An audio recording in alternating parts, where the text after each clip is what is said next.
Good morning বন্ধুরা, এই মুহূর্তে রয়েছি দিল্লি। দুদিন আমরা ছিলাম জনকপুরীতে। আজকে দিল্লি থেকে আমরা এগোবো লখনৌর উদ্দেশ্যে। এখন টাইম 9:25। সামনে আমাদের হোটেল লক্ষ্মী ইন। আর দেখি কোন রাস্তা দিয়ে জিপিএস দেখায় যেতে, কারণ রাস্তা তো আমি খুব একটা ভালো চিনি না, এখানে জিপিএস দেখেই যেতে হবে। পুরো দিল্লির জ্যামে ফেঁসে আছি, একে অফিস টাইম, তার মধ্যে এই জ্যাম। আর দিল্লিতে সব থেকে বাজে জিনিস হচ্ছে, দিল্লিতে ট্রাফিকের ম্যাক্সিমাম জায়গায় কোনো রুলস নেই। একটা দুটো সিগন্যাল হয়তো আছে, কিন্তু ট্রাফিক পুলিশ নেই, কন্ট্রোল করার লোক নেই, যে যেদিক দিয়ে পারে ঢুকে পড়ে। মানে একদম খুব বাজে অবস্থা দিল্লিতে গাড়ি চালানো হচ্ছে একটা টাফ ব্যাপার। লাদাখে গাড়ি চালানো সহজ, কিন্তু দিল্লিতে গাড়ি চালানো কঠিন। প্রায় 40 মিনিট হলো দিল্লি থেকে এখনো বেরোতে পারিনি। দিল্লির ট্রাফিকে আটকে আটকে আটকে আটকে জাস্ট এখন একটা রোডে এসছি। এই রোডটা মোটামুটি গাড়ি চলছে, তাহলে হলো অন্যগুলোয় তো মানে কি বলবো, এদিক থেকে গাড়ি ঢুকে যাচ্ছে, ওদিক থেকে বাইক ঢুকে যাচ্ছে। সেই তুলনায় এই রোডটা মোটামুটি গাড়ি চলছে। কারণ দেখা যাক, সামনে আবার লাল দেখাচ্ছে জিপিএসে। 1 ঘন্টার উপর হয়ে গেল, এখনো পর্যন্ত দিল্লি থেকে বেরোতে পারলাম না। এখনো তো মনে হচ্ছে 8 ঘন্টার উপর লাগবে, যা জিপিএস দেখাচ্ছে। আর এ যা কন্ডিশন ট্রাফিকের, এর থেকে হেঁটে চলে গেলে মনে হয় আগে দিল্লি থেকে বেরিয়ে যেতাম। খুব বাজে অবস্থা। এত কষ্ট করে দিল্লির ট্রাফিকে গুতাগুতি করতে করতে আসছি, আবার এদিকে দেখুন মেঘ করছে।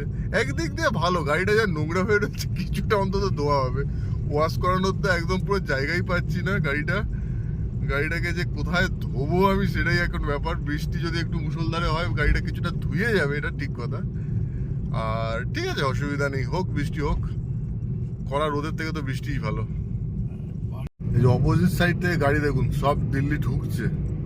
আর আমরা এখনো দিল্লি থেকে বেরোতে পারিনি, কিন্তু বেরোনোর চেষ্টা করছি। সে যেন জলের স্রোতের মতো গাড়ি ঢুকছে, দেখুন পুরো জলের স্রোতের মতো। কি লাগছে কিন্তু ব্যাপক, পুরো ফ্লাইওভার জুড়ে গাড়ি, ব্যাপক লাগছে কিন্তু। তার মধ্যে ম্যাক্সিমাম গাড়ি লাইট জ্বালিয়ে দিয়েছে, মেঘলা হয়ে গেছে বলে ব্যাপক লাগছে। পুরো ফ্লাইওভার জুড়ে যাওয়া সেই জলের স্রোত আসার মতো আসছে। ওফ, সত্যি কথা ভাই, কলকাতায় ট্রাফিক সিস্টেম অনেক ভালো দিল্লির থেকে। কলকাতায় গাড়ি চালানো অনেক আরামদায়ক, দিল্লিতে গাড়ি চালানো, সিরিয়াস বলছি, দিল্লিতে গাড়ি চালানো লাদাখে গাড়ি চালানোর থেকেও কঠিন। এদিক দিয়ে ঢুকিয়ে দিচ্ছে, ওদিক দিয়ে, মানে কি বলবো, দিল্লি থেকে বেরোতে পারলে যেন মনে হচ্ছে প্রাণে বেঁচে যাই। ওফ।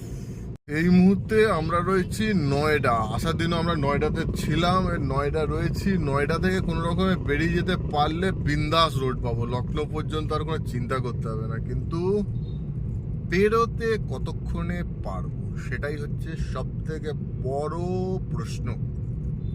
এত বড় প্রশ্ন পরীক্ষাতেও কখনো পাইনি, যে কতক্ষণে নয়ডা থেকে আমি বেরোতে পারবো। সামনে রয়েছে গ্রেটার নয়ডা, আর গ্রেটার নয়ডা থেকে ডান দিকে চলে যাইলে পেয়ে যাব যমুনা এক্সপ্রেসওয়ে। আর যমুনা এক্সপ্রেসওয়ে পেয়ে যাওয়া মানে একটু শান্তি বাবা। এতক্ষণ 2 ঘন্টার যুদ্ধ, 2 ঘন্টার গুতোগুতি, 2 ঘন্টার মারামারির পর মনে হচ্ছে এবার বেরোতে পারবো। এই যে ট্রিপ বি 33.3 কিলোমিটার এখনো চলেছে, 2 ঘন্টার উপর টাইম লেগেছে। মানে ভাবতে পারছেন যে 15 কিলোমিটার স্পিডে আমি দিল্লি থেকে বেরোতে পেরেছি। আর আমাদের এখনো পর্যন্ত কলকাতা টু লাদাখ হয়ে ফিরতে এখন দেখি কতটা হয়েছে, 4737.8। যদিও এটা একটু দেরিতে চালু করেছিলাম, মানে ওই 4770 মতন গাড়ি এখনো পর্যন্ত চলেছে এই ট্রিপে। গ্রেটার নয়ডার কাছে একটা রিং রোড টাইপের আছে, এই রিং রোড দিয়ে গেলেই ব্যাস আমরা যমুনা এক্সপ্রেসওয়েতে উঠে যাব। তারপর তো গাড়ি ভাগাবো। বহুক্ষণ ধরে পা ব্যথা হয়ে গেছে ওই অবস্থায় গাড়ি চালিয়ে। এইবার যমুনা এক্সপ্রেসওয়েতে আমরা উঠছি।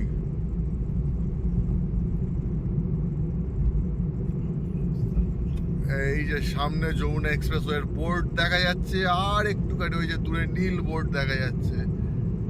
নীল বোর্ড পার হলেই যমুনা এক্সপ্রেসওয়ে।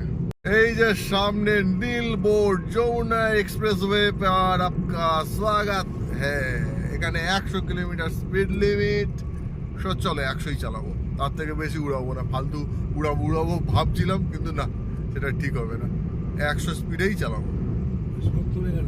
আর এখান থেকে আগ্রা দেখাচ্ছে 184 কিলোমিটার, মথুরা 125 কিলোমিটার। আগ্রা হয়েই আমাদের লখনৌ যেতে হবে। হালকা হালকা বৃষ্টি আরম্ভ হয়ে গেল, কিন্তু মনে হচ্ছে এই বৃষ্টি হবে না, ফালতু আমার কাঁচটাই হয়ে গেল, কারণ যথেষ্ট রোদ রয়েছে, যথেষ্ট রোদ রয়েছে। এই হচ্ছে রাস্তা, এখানে কিচ্ছু করতে হবে না, জাস্ট অ্যাক্সিলারেটরে পা দিয়ে বসে থাকো, স্টিয়ারিংও ছেড়ে দাও, স্টিয়ারিংয়ে হাত দেওয়ারও দরকার নেই, বিন্দাস চলবে গাড়ি, পুরো সিধা চলবে, সিধা সিধা রাস্তা। अंकल ने बोला सीधा जाने का। এদিকে যমুনা এক্সপ্রেসওয়ে আর ওদিকে আগ্রা লখনৌ এক্সপ্রেসওয়ে। অসাধারণ রাস্তা, অসাধারণ রাস্তা, কোনো কিছু করার দরকারই নেই, জ্যাম ট্যাম তো অনেক দূরের কথা, জাস্ট গাড়ির অ্যাক্সিডেন্টে পা দিয়ে বসে বিন্দাস বিন্দাস বিন্দাস গাড়ি ছুটবে, কোনো অসুবিধা নেই, বিন্দাস। এখানে টেসলার গাড়ি দরকার নেই, মারুতি যথেষ্ট।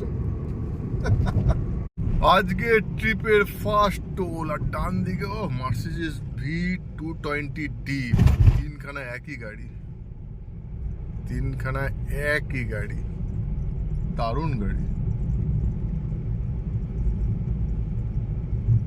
আজকে ট্রিপের ফার্স্ট টোল।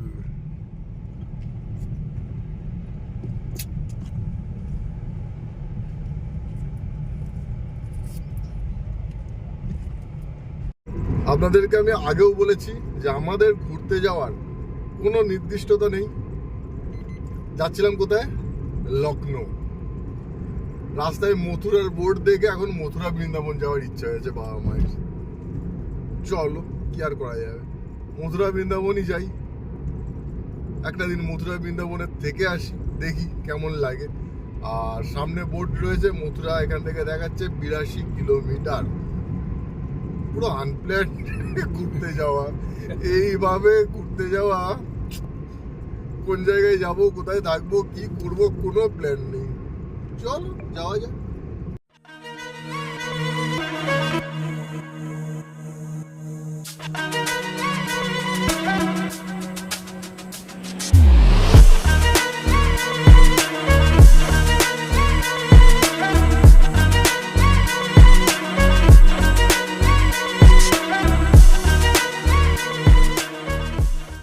এই রাস্তায় গাড়ি চালানোর একটাই সমস্যা, ঘুম পেয়ে যায়।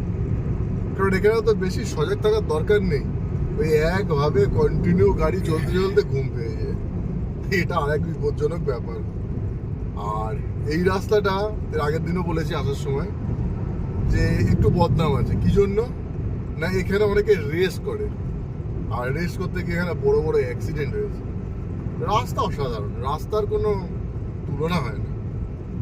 কি অদ্ভুত বৃষ্টি হচ্ছে দেখুন, ওইদিকে রোদ, তারপরেও আবার একটু একটু বৃষ্টি হচ্ছে, আর রাস্তা কিন্তু শুকনো, রাস্তা ভেজেনি একটু।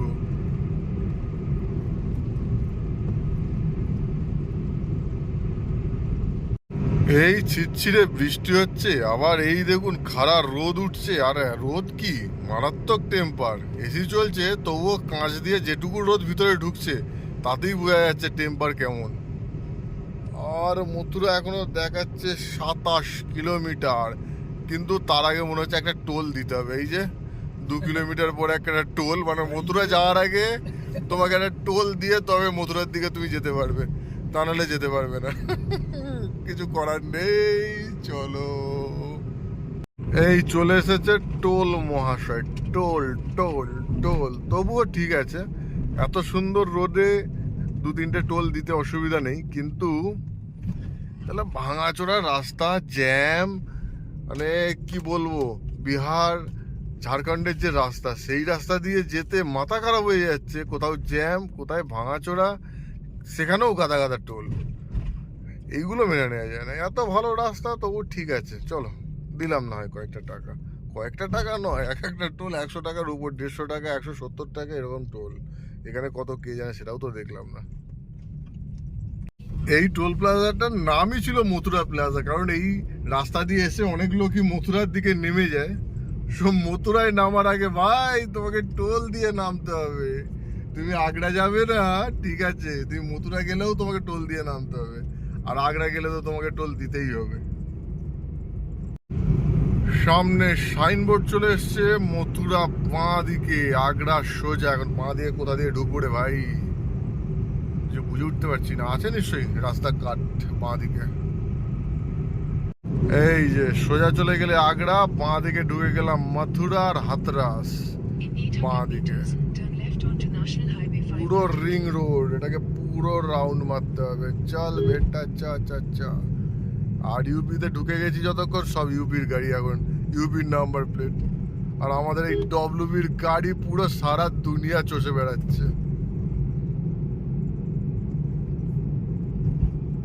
অলরেডি মথুরা শহরে ঢুকে গেছি, কিন্তু এখন আমাদের যেটা খুঁজতে হবে হোটেল সবার আগে। কারণ আজকে মথুরা ঘুরতে গেলে, বৃন্দাবন ঘুরতে গেলে হোটেল না নিলে হবে না। তো হোটেল কোথায়? এখনো যদিও দেখাচ্ছে হোলি গেট, মথুরা হোলি গেট এখনো 2.5 কিলোমিটার। চলো হোলি গেটের কাছে নিশ্চয়ই হোটেল থাকবে। সব থেকে বড় প্রবলেম কি, টুক করে এলাম একটা হোটেল নিয়ে নিলাম, তা করলে তো হয় না, আমাদের গাড়ি রাখার জন্য গাড়ি পার্কিং এর জায়গাও চাই। এটাই হয়ে যায় সব থেকে বড় সমস্যা। সামনে কি রে ভাই, ময়লার গাড়ি। আরে ছি ছি ছি ছি। ওই যে সামনে লেখা রয়েছে শ্রীকৃষ্ণ নগরী মে আপকা স্বাগত হ্যায়, কিন্তু এখানে কোনো সিগন্যালের কিছুই তো মা বাপ নেই দেখছি। যে যেদিক দিয়ে পারছে চলে যায় ডান দিকে। আরে ভাই এখানে হোটেল পাওয়া প্রচন্ড, মানে এখানকার লোকও জানে না কোথায় হোটেল আছে কি আছে। আর গাড়ি তো পার্কিং একটা পেয়েছিলাম, ঢুকিয়ে দিয়েছি, এখন হোটেল পাওয়া মুশকিল হয়ে গেছে। মথুরাতে এসে পুরো ফেঁসে গেছি। এই হোলি গেটের কাছে নাকি প্রচুর ভালো ভালো হোটেল আছে, ছাতার মাথা আছে, ধর্মশালা আছে। ম্যাক্সিমাম ধর্মশালাতে এসি নেই। একটা ধর্মশালায় এসি আছে, তার 4 তলায় আছে, তার আবার কারেন্ট না থাকলে লিফট চলবে না। মায়ের পক্ষে ওটা সম্ভব না অত উঁচুতে। আর একটা হোটেল আছে, সেখানে ফার্স্ট ফ্লোরে এসি আছে, রুম আছে, কিন্তু এত আনপ্রফেশনাল কথাবার্তা।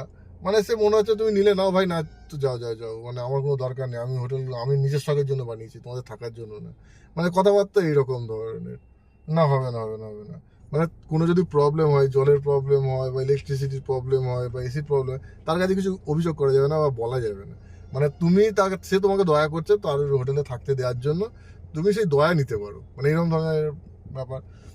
তো পুরো ঘেঁটে গেল জায়গাটা, যে কি করব কিচ্ছু বুঝতে পারছি না। আর কোনো লোককে জিজ্ঞাসা করলে হয় জানে না, নয়তো বলছে ঠিক আছে আমার হোটেল আছে চলুন আমি ব্যবস্থা করে দেবো, এখানে আছে ওখানে আছে বাস স্ট্যান্ডে আছে। বাস স্ট্যান্ড কোন দিকে সেটা বলবে না। মানে এরকম ধরনের আর কি ব্যাপার স্যাপার চলছে। প্রচণ্ড প্রচণ্ডভাবে মথুরার মতো জায়গায় এসে যে এইভাবে ঘেঁটে যাবে বুঝতে পারিনি।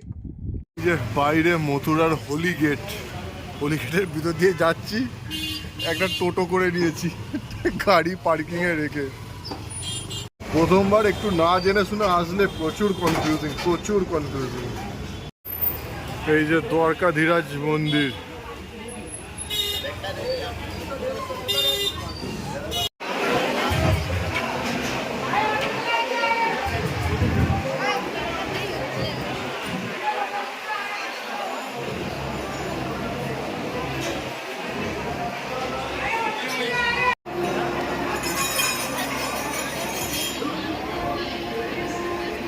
এই এসে গেছি শ্রীকৃষ্ণের জন্মভূমি, কিন্তু গরমে মাথা খারাপ অবস্থা।